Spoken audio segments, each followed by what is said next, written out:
I would say go see as many as you can. And go see a large array of films. There's something for everyone, but go see films out of your wheelhouse, out of the box, a film you wouldn't normally see. That's also something I started to do differently as of last year.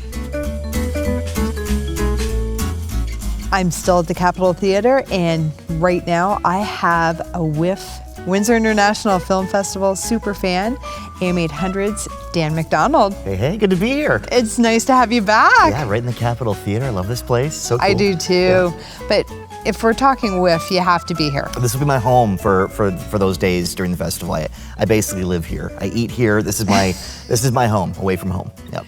Dan is the reason that I learned about WIFF from hearing you on the radio talking about it, and last year was my first one, and I hit 2 films, and I'm hooked. Two films. Well, it's a start. Well, that's one good. with you. I ran into you. Last year, my total? Substance. The Substance, that was an amazing film. I think people passed out at that film and everything at the big showing. Last year, I hit a little more than 2.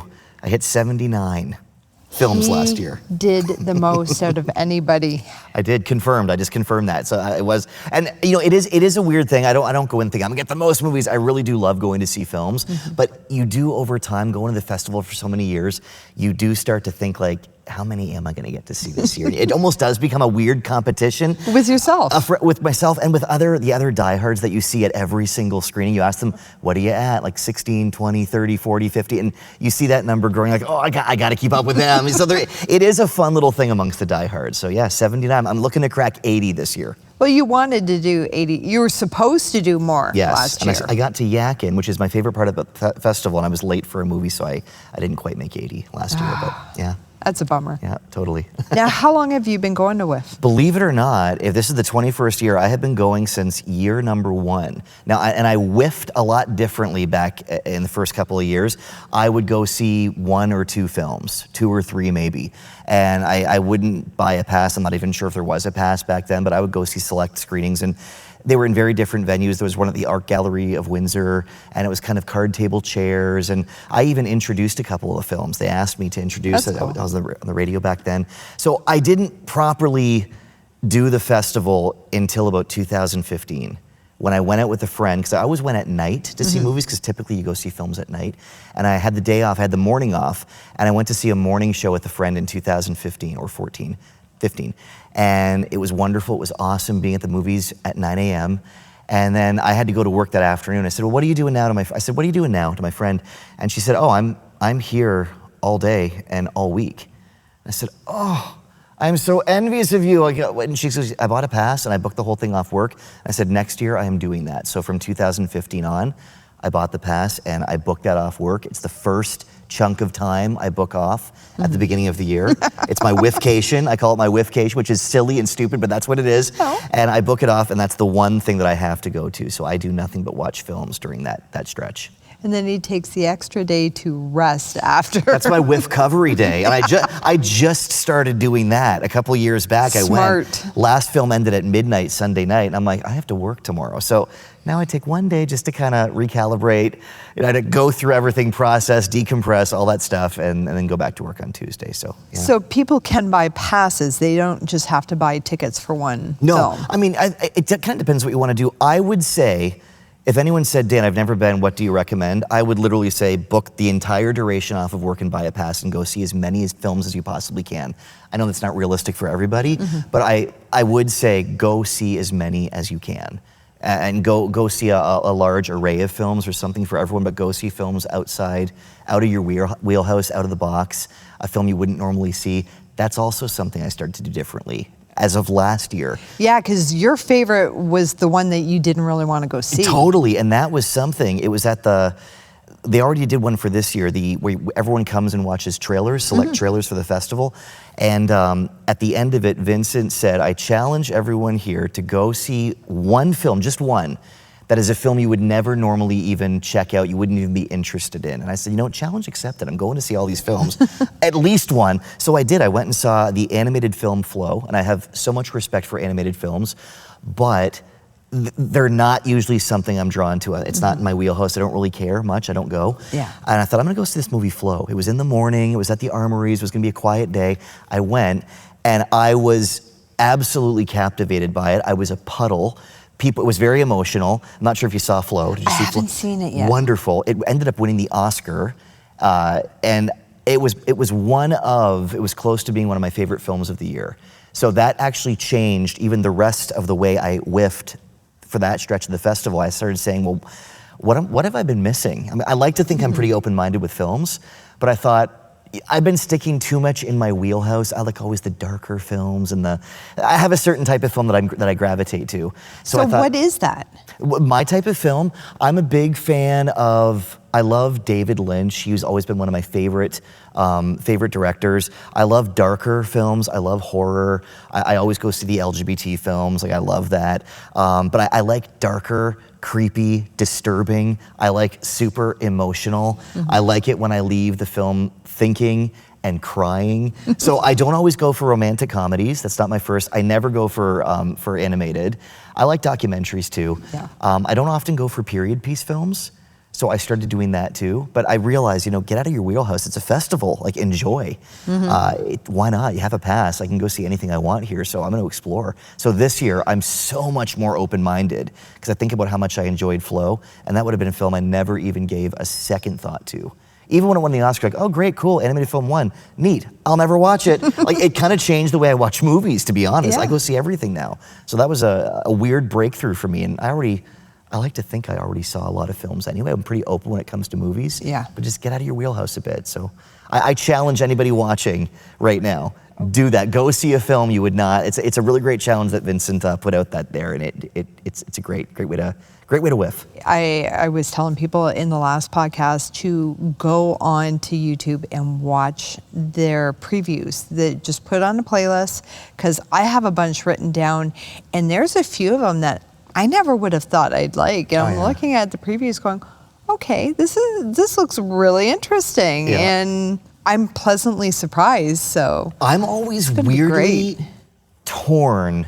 I do like watching trailers, but I don't need to. Yeah. Sometimes I just even read a title and I think that sounds good, I'm gonna go check that out, or I kind of read the synopsis, but I like to go into a film blind sometimes too, and not know I'll hear somebody buzz about it, and I'll look at the poster and be like, oh, this is like something I might get into, so let's go see what this is all about. I love going to see a movie blind, knowing the genre, but not knowing much else about the plot. I'm a very no spoiler. So sometimes if a trailer is showing a little too much, I'm like, not watching. I don't want to know. I want to see this, experience it when I see the film.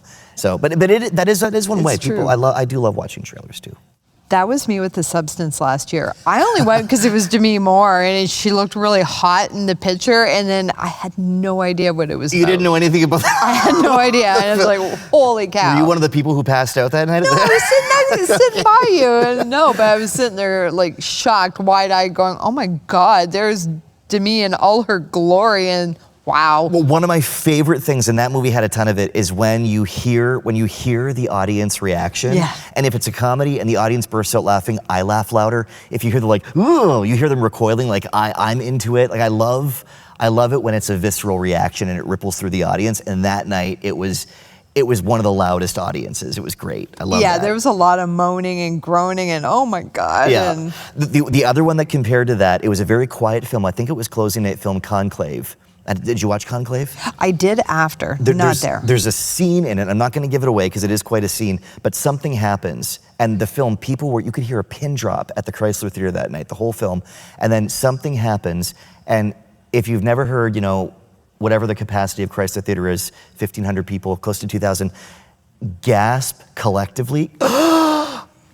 You heard that, and then you heard this weird, nervous, like, oh, and people like, one guy was slapping his knee, and it was just like, wow, like you felt the film. I love that. You can't get that at home watching a streaming service. That's why I love the cinema experience. You get that, so good. Especially with WIFF, it's one thing to go to the movies, which you go to all the time, but it's another thing to go to a film festival where people are diehard lovers of theater and movies, and that's the best part about it, because they're all diehards and they know a thing or two about film. A lot of people are very well viewed. They watch a lot of films, and it's the conversations afterwards. That's my favorite part. I mean, the movies obviously are the star, but what makes it a festival is the in-between stuff and talking to people online. And I've made so many friends just standing in line waiting to get in, or sitting at a cafe between films, and someone will say, oh, I see you got a pass, like what have you seen yet, what's good? And I'll start, did you see this? Oh, I did see that. And then we get in this big conversation, and sometimes like, oh, this person is on my wavelength of film. We like the same type of films and the same humor. Well, what do you recommend? Oh, I'll check that one out. And I've changed my schedule based on somebody's recommendation. They're like, oh, you gotta see this. Okay, I trust your film critiques, I'm going to see it. So that's my favorite part, is the juice in between. Oh yeah. Now, if there's a newbie and they want to plan for the festival, how would you suggest they go about doing that?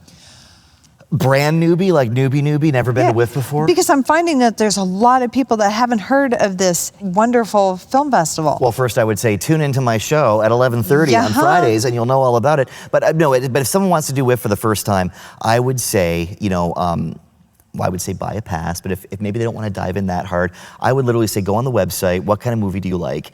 Scan, for your favorite genre, and just go see something that piques your interest. Or I'd give them a challenge and say it's a festival. Go see five films over the course of the entire festival, and add some variety to it. See one that you'd never go see, and then pick 4 others that you think you would like. And that's a great intro to it. But I'm very, very particular about how I schedule my own thing, because I go see like 8 movies a day, at the festival. So I have a whole thing. When I get the guide, I've started making the schedule now, a month in advance, but I color code things. Like greens are the absolute must. Blue is the I gotta see it, but maybe this one's a bit flexible. Red is, this is your last chance to see it, don't miss this one. So red is, so I do that in the guide, and I call the book, the WIFF Festival Guide, I literally call it the Bible. I live and die by that thing. Like I schedule when I eat and go to the bathroom by that guide.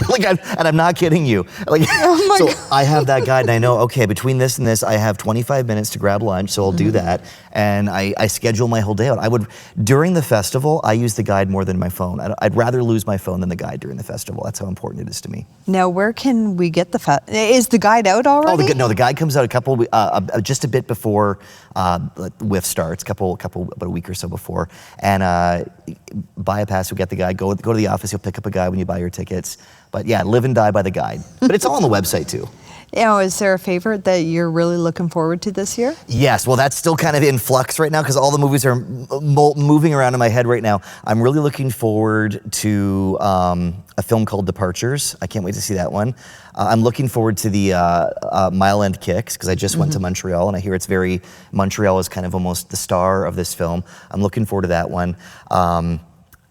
I'm looking forward to a film called Plain Clothes, which I think was at the trailer. Yes. And that one I thought, oh my, this one looks good. Sarat is another one, and that one, whenever we watch the trailers at that trailer event that everyone watches the trailers for, I write down little notes, and sometimes I'll write down a keyword that maybe Vincent will say about this film. This one's a slow burner, this one did this one is a light film, this one is very hard hitting. And for that one, he said there was a scene in Sarat that he had to look away from because he was so uncomfortable. Yeah. And I thought, ooh, that alone, I am intrigued. So that one I'm going to see. So that one I'm very, very intrigued about. I was writing them down too, and one of mine is the birthday cake. Or the President's Cake. There's that one too. That one. Okay, the President's Cake. Yeah. That one looks intriguing, and it is a foreign film, and it looks like it's going to be amazing. Yeah. And The Librarians. Yes. That one, I caught that one online, and it looks really good. Yeah. And then the Julia Roberts one. That one, I can't wait for that. That's a conversation one. Love that too, yeah. And The Come From Away, where they're going to reunite flight members and people who house them. That looks amazing and emotional. Yeah. And then is it mother, brother, sister? I forget how that one. I know the one you mean, yes. That one looks good with Adam Driver. Yes, that one is on my list of must-sees as well. Yes. Yeah, I have a long list going on. I love the Midnight Madness ones too. They're showing one of my favorite films of all time, The Shining. And I've seen that. I see that. I watch that movie at least once a year. It's like a comfort film for me, believe it or not. But I've yet to see it on the big screen. And some of my favorite experiences at WIFF, one year I got to see The Exorcist and Rosemary's Baby on Halloween on the big screen. Those are movies I can recite the script to you, but I've never seen them on the big screen, and it was so cool. So I love that they bring back some of I think Jaws is showing this year. I've never seen that in the big screen. No, that same just celebrated here. 50 years. So yeah, Love that kind of stuff. And then we're also going to have a midnight showing of a show that Dan was in. Yeah, Vampire Zombies from Space. That's really cool. I have a little cameo in that one. I play a vampire zombie. That was so good last year. It was very fun, yeah. And they went for the whole Ed Wood thing, like the goofy, campy sci-fi. Loved it. And it was great. Yeah, sold out crowd last year. That was great. And they're doing amazing things too. I'm glad they're back for Midnight Madness. The Midnight Madness are some of the most fun viewings because people are so into it, and people might have been partying a little bit too. So people are just riled up, and you're there for a good time. I love those. So much fun. Do not sleep on the Midnight Madness. Go, even if you've seen the film a zillion times, go. That's where that's the party screening, the Midnight Madness showings. Now, one last question. How in the heck do you stay awake to watch 8 films in a day? I am an avid movie. I watch movies constantly. I do go to the movie theater about once a week anyway, once or twice a week sometimes. But for me, I do have a lot of coffee. I stay fueled with coffee. And because I am of a certain age, something I added to my whole WIFF experience that gets me through it, Advil and Tums. and sometimes a little bit of Gas X. And I pop those throughout the day because I am sitting for long periods of time. 8 hours, I mean, it doesn't sound like hard work. It does take its toll on your body. 8 movies a day, 8 movies a day. It does take toll on your body. So if I have to take an Advil around movie number 6, pop the Advil. If I'm sitting there, pop a Gas X. I'm sounding like an old man right now. I'm telling you, game changer, and I'm good to go. But it's the energy of it all that keeps me going. When you between films talking to people, you can't not be bored. You can't. It's impossibly bored, and I've never even remotely had to worry about falling asleep at a film ever here. Because it's just the vibe of the festival. You're in it, you know what I mean? And it's an escape for me. And I always, because of this too, I am an easily distracted person.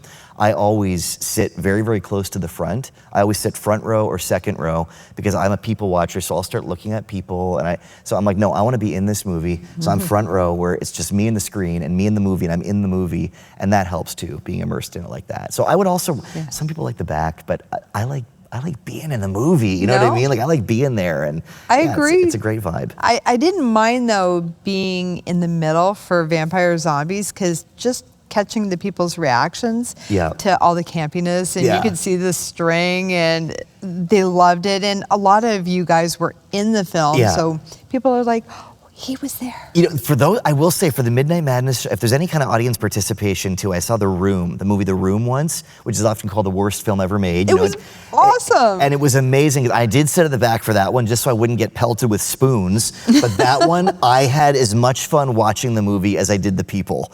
Just seeing them go hog wild and yelling stuff and throwing the spoons.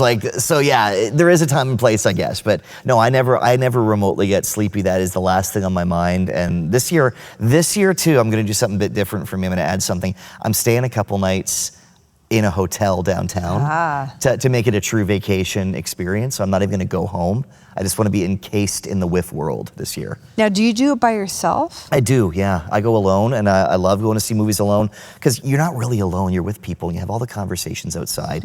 So with me, if somebody is going to see the same movie, hey, you're welcome to sit with me.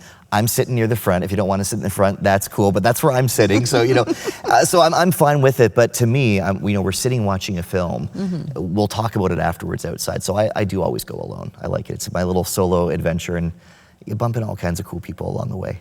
That's awesome. Thank you so much, Dan. I appreciate you coming out and giving us a little hint. And oh, you got me all pumped now. Now I'm like, let it be today, let it be today. I'm so excited. I have a countdown too on my phone. I have an app that counts down. Oh my God. For my phone. I started this probably back in August. How many days until October 23rd? And so it begins. So I check it every day. Okay, we're getting there. Close, fingers crossed.